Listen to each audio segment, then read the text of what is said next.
Hello everyone, welcome to Easy Learning YouTube channel. I am Rajesh MP.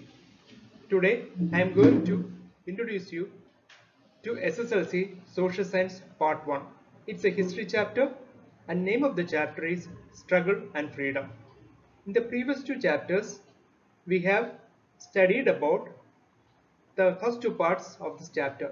This is the third and last part, and before going to this portion, please uh, subscribe if you have not yet subscribed to my channel and share it with your friends. Please be kind enough to watch the video till the end. The most important questions and its answers from SLC point of view have been dealt in this video. The first important question that we can expect from SSLC point of view is about the various militant organizations that played an important part in India's freedom struggle other than the non-violent method of Mahatma Gandhi. The question can be expected in such a way.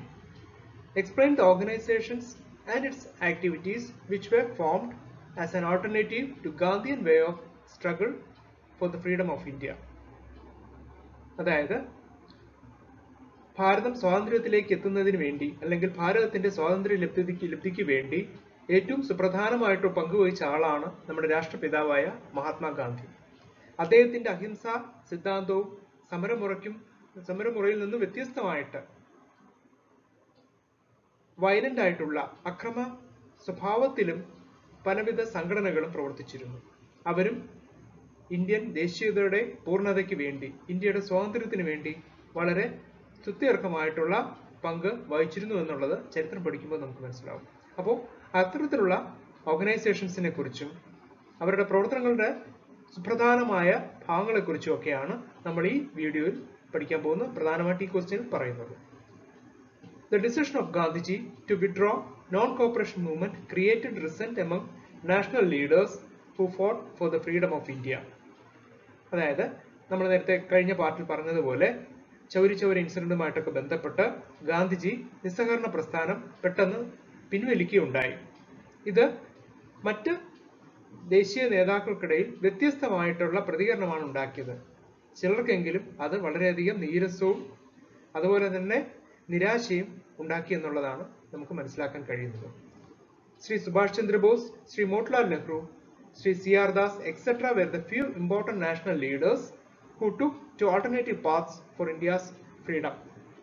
അന്നത്തെ ഇത്തരത്തിൽ നിരാശയും അല്ലെങ്കിൽ വ്യത്യസ്തമായിട്ടുള്ള അഭിപ്രായങ്ങൾ ഈ നിസ്സഹകരണ പ്രസ്ഥാനത്തിൽ നിന്ന് അല്ലെങ്കിൽ അതിന്റെ പ്രവർത്തനങ്ങൾ പെട്ടെന്ന് നിർത്തിയതിനെ തുടർന്ന് വളരെയധികം വ്യത്യസ്തമായിട്ട് പ്രതികരിച്ച പ്രമുഖ നേതാക്കളായിരുന്നു സുഭാഷ് ചന്ദ്രബോസ്, ശ്രീ മോട്ടിലാൽ നെഹ്റു, ശ്രീ C.R. Das തുടങ്ങിയവർ. They formed many organizations that took to violent paths to fight against the British colonial masters. അതായത് അവർ പലവിധ സംഘടനകൾ ഫോം ചെയ്തു. എന്നിട്ട് അഹിംസാവാദത്തിൽ നിന്ന് വ്യത്യസ്തമായിട്ട്, അക്രമരാഹിത്യത്തിൽ നിന്ന് വ്യത്യസ്തമായിട്ട് അക്രമമാർഗങ്ങളിലൂടെയും ആയുധങ്ങളിലൂടെയും സായുധ പോരാട്ടങ്ങളിലൂടെയും ബ്രിട്ടീഷ് കൊളോണിയൽ മാസ്റ്റേഴ്സിനെതിരെ സ്വാതന്ത്ര്യത്തിന് വേണ്ടി പൊരുതതായിട്ട് നമുക്ക് മനസ്സിലാക്കാൻ സാധിക്കും. Sri C.R. Das and Sri Motilal Nehru, who opposed Gandhian idea of boycott movement, formed the Swaraj Party in 1923. 1923 ഇത്തരത്തിലുള്ള ഒരു സംഘടന അല്ലെങ്കിൽ ഒരു പാർട്ടി ഫോം ചെയ്യപ്പെട്ടു. അതിന്റെ പേര് സ്വരാജ് പാർട്ടി എന്നായിരുന്നു. അത് പ്രധാനമായിട്ടും അക്രമത്തിലൂടെ ആയാൽ പോലും അല്ലെങ്കിൽ സായുധ പോരാട്ടത്തിലൂടെ ആയാൽ പോലും ബ്രിട്ടനിൽ നിന്ന്, ബ്രിട്ടീഷ് സാമ്രാജ്യത്വ ശക്തിയിൽ നിന്ന് നമ്മുടെ രാജ്യത്തെ സ്വതന്ത്രമാക്കാനായി പ്രതിജ്ഞാബദ്ധമായിരുന്നു. ആ സംഘടനയുടെ സ്ഥാപക ശില്പികളായിരുന്നു C.R. Das, മോട്ടിലാൽ നെഹ്റു തുടങ്ങിയവർ. They argued for making legislative assemblies as platforms for raising our voices instead of boycotting them and they contested elections. അവരുടെ പ്രധാന പ്രവർത്തന ശൈലി എന്ന് പറഞ്ഞാൽ ബ്രിട്ടീഷുകാർക്കെതിരെ തുറന്ന യുദ്ധം എന്നുള്ളതല്ല. അവര് ചില ആശയഗതികൾ, ചില ആശയ സംഹിതികൾ, ചില പ്രവർത്തന സ്വഭാവങ്ങൾ മുന്നോട്ട് വയ്ക്കുകയുണ്ടായി. അതിൽ പ്രധാനമായിട്ട് അവര് ലെജിസ്ലേറ്റീവ് അസംബ്ലിയിൽ, നിയമസഭയിൽ അവരുടെ എതിർത്ത സ്വഭാവം, അതായത് ബ്രിട്ടീഷ് ഭരണത്തിനെതിരെയുള്ള സ്വഭാവങ്ങൾ, എതിരെയുള്ള അവരുടെ വാദമുഖങ്ങൾ പ്രകടിപ്പിക്കുവാൻ ആഗ്രഹിച്ചു. ഇത് ഏറ്റവും ഉപകാരപ്രദമാകുന്ന വേദികളാകുമെന്ന് അവർ വിശ്വസിക്കുകയും അതിനു വേണ്ടിയിട്ട് അവർ തെരഞ്ഞെടുപ്പുകളിൽ മത്സരിക്കാൻ തയ്യാറാവുകയും ഉണ്ടായി. Shri Bhagat Singh, Shri Chandrasekhar Azad, Rajguru, Sukhdev etc. were at the helm of revolutionaries from Punjab, Rajasthan, UP and Bihar. They gathered in Delhi and formed the Hindustan Socialist Republican Association in 1928. They formed a Republican Army. അതായത് ഭഗത് സിംഗ്, ചന്ദ്രശേഖർ ആസാദ്, രാജ്ഗുരു, സുഖ്ദേവ് തുടങ്ങിയ പ്രധാനപ്പെട്ട ചില വിപ്ലവകാരികൾ അവരുടെ നേതൃത്വത്തിൽ പഞ്ചാബ്, രാജസ്ഥാൻ, ഉത്തർപ്രദേശ്, ബീഹാർ തുടങ്ങിയ പലയിടത്തുമുള്ള വിപ്ലവകാരികൾ ഡൽഹി കേന്ദ്രീകരിച്ച് ഒന്നിച്ചുകൂടുകയും ഹിന്ദുസ്ഥാൻ സോഷ്യലിസ്റ്റ് റിപ്പബ്ലിക് അസോസിയേഷൻ എന്ന് പറഞ്ഞൊരു സംഘടന, അതെല്ലാം കൂടെ ചേർന്ന് റിപ്പബ്ലിക്കൻ ആർമി എന്നാണ് പിന്നീട് അറിയപ്പെടാൻ തുടങ്ങിയത്. അത് 1928 രൂപീകരിക്കുകയുണ്ടായി. They planned to overthrow the colonial government through military action and establish a federal republic of Indian states. അതായത് ഇന്ത്യയിലെ പലവിധ നാട്ടുരാജ്യങ്ങളെ എല്ലാത്തിനെയും കൂടെ കൂട്ടിയോജിപ്പിച്ച് ഒരു കേന്ദ്രാധിഷ്ഠിതമായ ഒരു റിപ്പബ്ലിക്, ഒരു ഫെഡറൽ റിപ്പബ്ലിക്ക് സ്ഥാപിക്കുവാനും അതിനായിട്ട് സായുധ വിപ്ലവം തന്നെ നടത്തുവാനും തീരുമാനിച്ചു. ഇങ്ങനെ ചെയ്യുമ്പോൾ നമുക്ക് ബ്രിട്ടീഷ് സാമ്രാജ്യത്വ ശക്തികളിൽ നിന്ന് മോചനം നേടിയെടുക്കാൻ കഴിയുമെന്നും അവർ ഉറച്ചു വിശ്വസിച്ചിരുന്നു. In Lahore, Bhagat Singh, Rajguru and Sukhdev shot to kill Saunders, the police officer who was responsible for the lathi charge that led to the death of national leader Sri Lala Lajpat Rai. Lajpat Rai എന്ന് പറയുന്നത് നമുക്ക് എല്ലാവർക്കും അറിയാൻ പോലെ ലാൽപാൽ ബാലിന്റെ എന്നറിയപ്പെട്ടിരുന്ന വിപ്ലവ ത്രയങ്ങളിലെ പ്രമുഖനായ ലാലാ ലജ്പത് റായിയുടെ മരണത്തിന് കാരണമായ ലാത്തി ചാർജിന് നേതൃത്വം കൊടുത്ത സാണ്ടേഴ്സ് എന്ന് പറയുന്ന ബ്രിട്ടീഷുകാരനായ പട്ടാള ഉദ്യോഗസ്ഥനെ, പോലീസ് ഉദ്യോഗസ്ഥനെ കൊലപ്പെടുത്തുന്നതിന് വേണ്ടി ലാഹോറിൽ വെച്ച് ഭഗത് സിംഗ്, രാജ്ഗുരു, സുഖ്ദേവ് തുടങ്ങിയ വിപ്ലവകാരികൾ അദ്ദേഹത്തിനെതിരെ അക്രമം അഴിച്ചുകൂടുകയും അദ്ദേഹത്തെ നേരെ കൊലപാതക ശ്രമം നടത്തുകയും ചെയ്തു. ഇത് ഇത്തരത്തിലുള്ള ഒരു വിപ്ലവ ചരിത്രത്തിലെ സുവർണ ഏടായിരുന്നു എന്ന് നമ്മൾ മനസ്സിലാക്കണം. Bhagat Singh and Batukeshwar Dutt threw bombs at the Central Legislative Assembly to protest against the attempt to pass laws curtailing civil rights. മറ്റു രണ്ട് വിപ്ലവകാരികൾ, നേരത്തെ പറഞ്ഞ ഭഗത് സിംഗ് ഉൾപ്പെടെ, അദ്ദേഹത്തോടൊപ്പം ഭാടുകേശ്വർ ദത്ത് എന്ന് പറയുന്ന മറ്റൊരു വിപ്ലവകാരിയും കൂടെ ചേർന്ന് സെൻട്രൽ ലെജിസ്ലേറ്റീവ് അസംബ്ലിയിൽ വെച്ച് അവർ ബോംബ് എറിയുകയുണ്ടായി. എന്തിനായിരുന്നു? British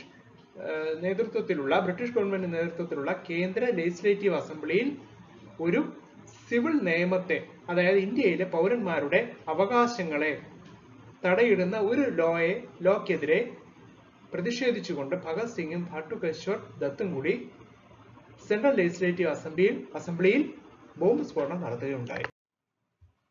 They were arrested and sent to jail. ബ്രിട്ടീഷുകാർ അവരെ കീഴടക്കി അവരെ തുറങ്കിൽ അടക്കിയാണ് ഉണ്ടായത്. On March 23, 1931, Sri Bhagat Singh, Sri Rajguru and Sukhdev were hanged to death by the British government. ജയിലിൽ അടക്കിയ മാത്രമല്ല, അവരെ മാർച്ച് 23, 1931 രാജ്ഗുരു, ഭഗത് സിംഗ്, സുഖ്ദേവ് തുടങ്ങിയ ധീര വിപ്ലവകാരികളെ രക്തസാക്ഷിത്വം വഹിക്കുന്നതിനായി അവരെ രക്തസാക്ഷികളാക്കി മാറ്റി. അവരെ രാജ്യദ്രോഹ കുറ്റം ചുമത്തി ബ്രിട്ടീഷ് ഭരണാധികാരികൾ തൂക്കി കൊല ചെയ്യുകയുണ്ടായി. അങ്ങനെ അവർ ഇന്ത്യ ചരിത്രത്തിലെ സുവർണ ലിപികളാൽ എക്കാലവും ആലേഖനം ചെയ്യപ്പെടുന്ന രക്തസാക്ഷികളായി മാറുകയുണ്ടായി. Shri Jawaharlal Nehru, Shri Subhash Chandra Bose, Shri Jayaprakash Narayanan and Shrimati Aruna Asaf Ali led the Congress Socialist fraction within the Indian National Congress.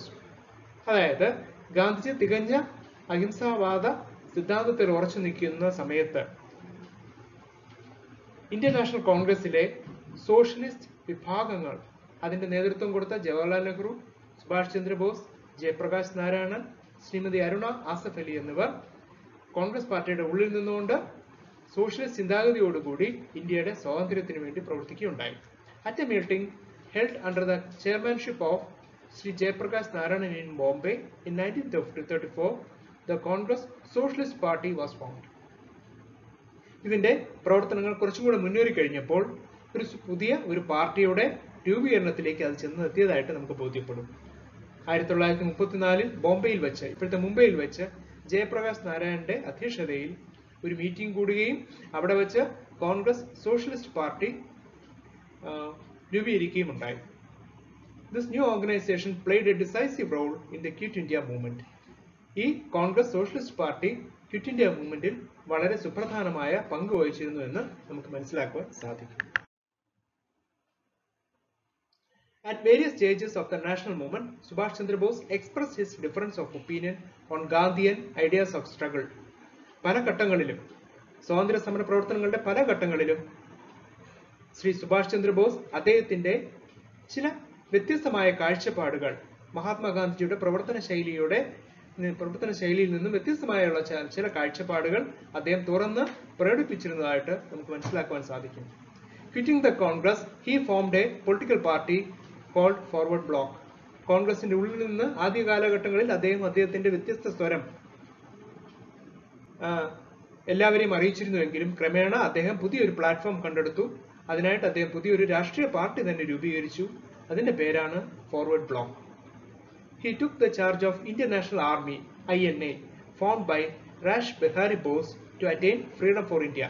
അടുത്തൊരു ഘട്ടമായിട്ട് രാഷ്ട്രീയമായിട്ട് അദ്ദേഹം ഫോർവേഡ് ബ്ലോക്ക് എന്നുള്ള ഒരു പാർട്ടി രൂപീകരിച്ചു എങ്കിൽ അദ്ദേഹത്തിന്റെ പ്രവർത്തനങ്ങൾക്ക് ഒരു വേഗത കൊടുക്കുന്നതിന് വേണ്ടിയിട്ട് അദ്ദേഹം ഇന്ത്യൻ നാഷണൽ ആർമിയുടെ രാഷ് ബിഹാരി ബോസ് സ്ഥാപിച്ച ഇന്ത്യൻ നാഷണൽ ആർമിയുടെ നേതൃത്വം ഏറ്റെടുക്കുകയും വിപ്ലവത്തിലൂടെ അക്രമമാർഗത്തിലൂടെയും ഇന്ത്യയുടെ സ്വാതന്ത്ര്യം നേടിയെടുക്കുന്നതിനായി അദ്ദേഹം പോർക്കളത്തിൽ ഇറങ്ങുകയാണ് ഉണ്ടായത്. He formed a provisional government for free India in Singapore. അദ്ദേഹത്തിന്റെ പ്രവർത്തന മേഖല ഇന്ത്യക്കാളേറെ വിദേശത്തായിരുന്നു, സിംഗപ്പൂരും മറ്റുമൊക്കെ ആയിരുന്നു. അവിടെ അദ്ദേഹം ഒരു പ്രാദേശിക സർക്കാർ ഇന്ത്യ സ്വതന്ത്രമാക്കണമെന്നുള്ള ഉദ്ദേശത്തോടു കൂടി രൂപീകരിച്ചു. With the aim of forcing the British to quit India. അവിടുന്ന് ബ്രിട്ടീഷിനെതിരെ പടപൊരുതി അവരെ സമ്മർദ്ദങ്ങളിലാഴ്ത്തി ഇന്ത്യയെ സ്വാതന്ത്ര്യത്തിലേക്ക് നയിക്കുന്നതിനായി അദ്ദേഹം വളരെ അക്ഷീണമായ പ്രവർത്തനങ്ങൾ നടത്തുകയുണ്ടായി. He formed a provisional government for free India in Singapore with the aim of forcing the British to quit India.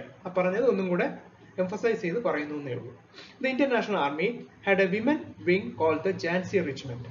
പുരുഷന്മാർ മാത്രമല്ല, സ്ത്രീകളും വളരെ സ്തുത്യർഹമായ വിധത്തിൽ ഇന്ത്യൻ നാഷണൽ ആർമിയിൽ പ്രവർത്തിക്കുകയും ജാൻസി റെജിമെന്റ് എന്നുള്ള പേരിൽ പുരുഷന്മാരോടൊപ്പം തന്നെ തോളോട് തോൾ ചേർന്ന് ഇന്ത്യൻ സ്വാതന്ത്ര്യലബ്ധിക്ക് വേണ്ടി ധീരമായി പോരാടുകയും ചെയ്തു.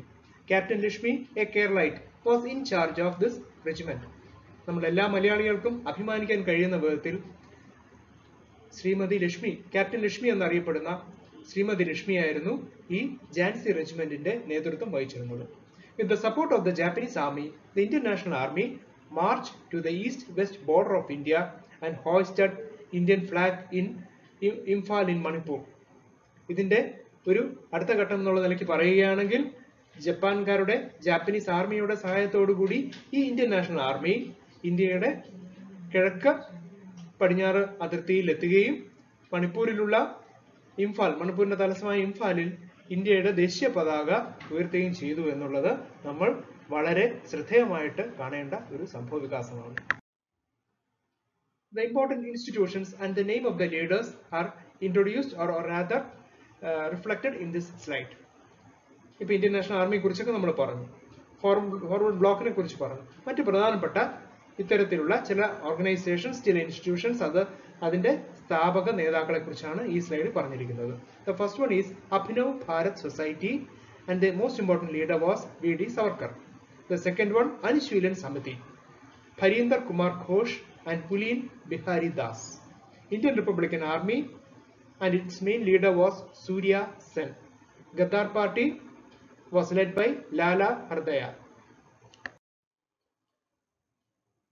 ചന്ദ്രശേഖർ ആസാദ്, ഭഗത് സിംഗ്, സുഖ്ദേവ്, രാജ്ഗുരു, നമ്മൾ നേരത്തെ പറഞ്ഞിരുന്ന പ്രമുഖരായിട്ടുള്ള വിപ്ലവകാരികളുടെ ഫോട്ടോയാണ് നമ്മൾ ഈ സ്ലൈഡിൽ കാണുന്നത്. നമ്മൾ അവരെ ആദരപൂർവ്വം ഈ ഭാരത ചരിത്രം പഠിക്കുമ്പോൾ ആദരപൂർവ്വം കാണുകയാണ് ഈ ധീര വിപ്ലവകാരികളെ, ധീര രക്തസാക്ഷികളെ. Now we can move on to the second important question of this video. It's about the peasant and workers movement. Discuss the role of laborers and farmers in the struggle for India's independence. അതായത് ഇന്ത്യയുടെ സ്വാതന്ത്ര്യലബ്ധിക്ക് വേണ്ടി തൊഴിലാളികളുടെയും കർഷകരുടെയും പങ്ക് വളരെ സുത്യർഹമായിരുന്നു എന്നറിയാം. അത് എപ്രകാരമായിരുന്നു? SLCക്ക് വളരെ പ്രധാനപ്പെട്ട ഒരു ചോദ്യം തന്നെയാണ്, പലപ്പോഴും ചോദിച്ചു കാണാറുള്ളതുമാണ്. So we have to keep this in mind and to study this question very thoroughly. The socialist ideology spread among the Indians after the Russian Revolution led to the formation of various labor and peasant movements in India. 1917 Russian വിപ്ലവത്തിന് ശേഷം socialist ചിന്താഗതി ഇന്ത്യയിലേക്ക് വരികയും നമ്മൾ നേരത്തെ പറഞ്ഞതുപോലെ INCക്ക് അകത്ത് പോലും അതുണ്ടായിരുന്നു.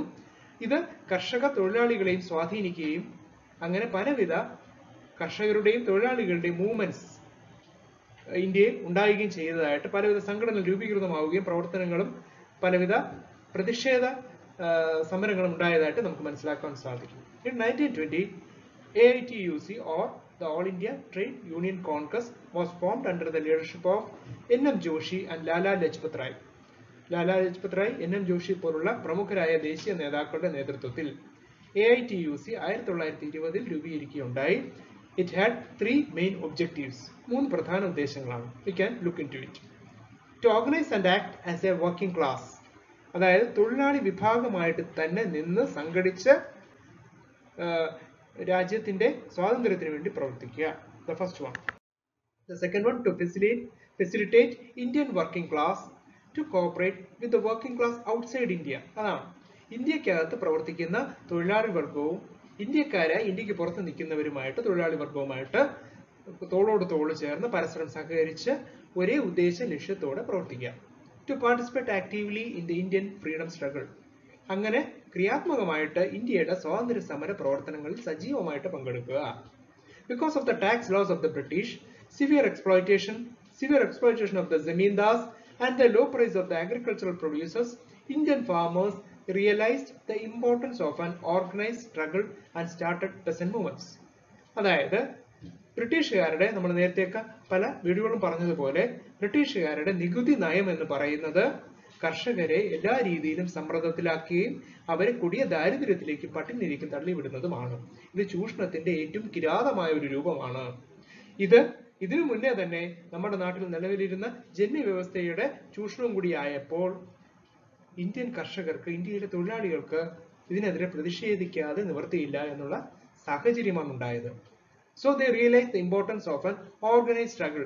ഒറ്റയ്ക്കൊറ്റയ്ക്ക് പല പ്രതിഷേധങ്ങളും പല വ്യക്തികളും പല ചെറു ഗ്രൂപ്പുകളും ചെയ്തിരുന്നുവെങ്കിലും ശരിയായ രീതിയിൽ പ്ലാനിങ്ങോടുകൂടി സംഘടിതമായ രീതിയിൽ എങ്ങും നടന്നില്ല എന്നുള്ളതാണ് ഇതിന്റെയൊക്കെ പരാജയത്തിന്റെ അടിസ്ഥാനപരമായ കാരണം. So the importance of an organized struggle and peasant movements have been realized and were started. ഇത് ബോധ്യപ്പെട്ട് അവർ സംഘടിച്ച് ഒന്നിച്ച് തോളോട് തോട് ചേർന്ന് അവരുടെ ഈ ചൂഷണത്തിനെതിരെ, ബ്രിട്ടീഷുകാരുടെയും ഈ ജന്മികളുടെയും ചൂഷണത്തിനെതിരെ പൊരുതുവാൻ ആരംഭിച്ചു. All India Kisan Sabha was formed in Lahore by the efforts of the leaders like N.G. Ranga. അദ്ദേഹം പ്രധാനപ്പെട്ട ഒരു കർഷക നേതാവായിരുന്നു, കർഷക തൊഴിലാളി നേതാവായിരുന്നു. അദ്ദേഹത്തിന്റെ നേതൃത്വത്തിൽ ഇന്നത്തെ പാകിസ്ഥാനിലുള്ള ലാഹോറിൽ, അന്ന് പാകിസ്ഥാനായിട്ടില്ല നമുക്കറിയാം, അന്ന് ബ്രിട്ടീഷ് ഇന്ത്യയുടെ ഭാഗം തന്നെയായിരുന്നു ലാഹോർ. അദ്ദേഹത്തിന്റെയൊക്കെ ശ്രമഫലമായിട്ട് ഓൾ ഇന്ത്യ കിസാൻ സഭ ലാഹോറിൽ രൂപീകരിച്ചു, ലാഹോറിൽ ജനിച്ചു. A farmers manifesto which included all the basic demands of Indian peasants was prepared in the All India Kisan Samiti conference held in Mumbai. ഒരു കമ്മ്യൂണിസ്റ്റ് മാനിഫെസ്റ്റോ എന്നൊക്കെ നമ്മൾ കേൾക്കുന്നത് പോലെ കർഷകരുടേതായ ഒരു മാനിഫെസ്റ്റോ, തത്വസംഹിത, ഒരു ബൈബിൾ, അവരുടേതായ ഒരു ബൈബിൾ, അവരുടേതായ ആശയങ്ങൾ, തത്വങ്ങൾ ഉൾക്കൊള്ളിച്ച ഒരു കൃതി. അതെന്തായിരുന്നു അതിന്റെ പ്രധാന ഉദ്ദേശം? അതിന്റെ പ്രധാന ഉള്ളടക്കവും ഉദ്ദേശം എന്ന് വെച്ച് കഴിഞ്ഞാൽ ഇന്ത്യയിലെ കർഷകരുടെ അടിസ്ഥാനപരമായ ആവശ്യങ്ങൾ അത് ക്രോഡീകരിച്ച് മാനിഫെസ്റ്റോ ആക്കിയത് എപ്പോഴായിരുന്നു? അന്നത്തെ ബോംബെയിലെ ഓൾ ഇന്ത്യ കിസാൻ സമിതി കോൺഫറൻസിൽ വെച്ചിട്ടായിരുന്നു. The manifesto placed a lot of demands. ആ ഡിമാൻഡുകളെ കുറിച്ച് നമുക്ക് പഠിക്കാം. Reduce 50% of land tax and lease charge. Land ടാക്സും ലീസിന് പട്ടയത്തിന് കൊടുക്കുന്ന തുകയും 50% കുറയ്ക്കുക. ഒന്നാമത്തെ ഡിമാൻഡാണ്, ആവശ്യമാണ്. റൈറ്റ് ഓഫ് ഡെപ്സ്, കടങ്ങൾ എഴുതിത്തള്ളുക. ക്യാൻസൽ ഫ്യൂഡൽ ടാക്സസ്, പ്രഭുക്കന്മാർ ചുമത്തിയിരുന്ന, അവരുടെ ജന്മാവകാശമായിട്ട് കരുതി കുടിയാന്മാരിൽ നിന്ന് ഈടാക്കിയിരുന്ന ഫ്യൂഡൽ ടാക്സ് ക്യാൻസൽ ചെയ്യുക, അത് റദ്ദാക്കുക. Ensure minimum wage for agricultural workers. തൊഴിലാളികൾക്ക് മിനിമം കൂലി ഉറപ്പുവരുത്തുക. Recognize peasant unions. കർഷക തൊഴിലാളികളുടെ സംഘടനകളെ യൂണിയനുകളെ അംഗീകരിക്കുക. ഇതൊക്കെയായിരുന്നു പ്രധാന ആവശ്യങ്ങൾ. Organization of laborers and farmers and their subsequent protest energized Indian national movement. അപ്പോൾ ഇത്തരത്തിലുള്ള ഇവരുടെ കൂട്ടായ കർഷകരുടെയും തൊഴിലാളികളുടെയും കൂട്ടായ പ്രവർത്തനങ്ങൾ യഥാർത്ഥത്തിൽ പറഞ്ഞാൽ ഇന്ത്യൻ നാഷണൽ മൂവ്മെന്റിന്, ഇന്ത്യൻ ദേശീയ പ്രവർത്തനത്തിന്, ഇന്ത്യൻ സ്വാതന്ത്ര്യ സമരത്തിന്റെ പ്രവർത്തനങ്ങളെ കൂടുതൽ കരുത്താർജിക്കുകയും ശക്തി പകരുകയും ചെയ്തതായിട്ട് നമുക്ക് ബോധ്യപ്പെടും. They opposed the policies of the British government as well as the feudal system, which led to many agitations and revolts in different parts of the country. അങ്ങനെ ഭാരതത്തിൽ അല്ലെങ്കിൽ ഇന്ത്യയിൽ പലവിധ കലാപങ്ങളും കലുഷിതങ്ങളും സംഘർഷാവസ്ഥകളും ഇന്ത്യയുടെ പല ഭാഗങ്ങൾ സൈമൾട്ടേനിയസ് ആയിട്ടുണ്ടായി. കാരണം എന്താണ്? ഇത്തരത്തിലുള്ള കർഷക തൊഴിലാളി സംഘടനയുടെ സംഘടിതമായ പ്രവർത്തനങ്ങൾ കൊണ്ടാണ്. The most important agitations and their places have been included in this slide. എളുപ്പത്തിൽ ക്യാപ്സ്യൂൾ രൂപത്തിൽ നമുക്കറിയാനായിട്ട് നമുക്കൊന്ന് ഓർമ്മിച്ചു വെക്കാൻ, പരീക്ഷയ്ക്ക് എളുപ്പത്തിൽ ഓർമ്മിച്ചു വെക്കാനായിട്ട് പ്രധാനപ്പെട്ട 3 ഫാർമേഴ്സിന്റെ, പെസൻസിന്റെ, തൊഴിലാളികളുടേത് ആയിട്ടുള്ള സംഘർഷങ്ങളും നടന്ന സ്ഥലങ്ങളും ഈ സ്ലൈഡിൽ ഞാൻ ഉൾക്കൊള്ളിച്ചിരിക്കുകയാണ്. The first one was held or was rather happened occurred in Bengal and it came to be known as Tabaga struggle. ഒന്നാമത്തത്. രണ്ടാമത് തെലുങ്കാന സ്ട്രഗിൾ. അപ്പോൾ അത് എവിടെ വെച്ചാണ് നമുക്ക് എല്ലാവർക്കും മനസ്സിലാവും. It occurred in Andhra Pradesh. And the third one, and one of the most famous of this among these agitations, occurred in Mumbai, which is now known as Mumbai. Earlier it is Bombay. It's called the Naval Mutiny. നാവികർക്കിടയിലുള്ള mutiny. ഇത് മൂന്നുമായിരുന്നു വളരെ പ്രധാനപ്പെട്ടതും ഒരിക്കലും നമ്മൾ മറക്കാൻ പാടില്ലാത്തതുമായിട്ടുള്ള ഇത്തരത്തിലുള്ള agitation. Thus we have come to the culmination or the climax or the end of this video. Thank you all for watching. Please subscribe and share.